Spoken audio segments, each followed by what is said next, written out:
Do you want to know how you can log into your cloud payroll account? If yes, then you've come to the right place. Hello and welcome to How to Log In. It's your host back again with yet another interesting tutorial video. In this video, I'm going to teach you how you can log into your cloud payroll account.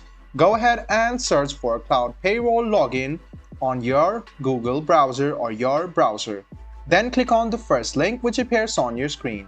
It will take you to the official page of Cloud Payroll. You can see Login on the top right hand side of your screen. Go ahead and click on it. After you click on it, it will take you to the official login portal of Cloud Payroll. You can log in using your username or your email address. So go ahead and write down your username and email address in the first box over here. Then go to the password box and write down your password. After that, make sure to click on this icon to check your password. After you write down your username and password, make sure that it is associated with your Cloud Payroll account. Then, what you need to do is click on Login. This way, you can successfully log into your Cloud Payroll account.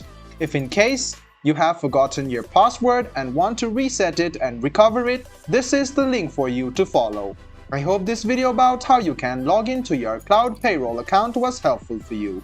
If you still have any kind of confusion, please do mention us on the comment section down below. Like the video, subscribe to the channel, and do hit the bell button for more. Hope to see you in the next video as well. Until then, goodbye, take care, and make sure you enjoy.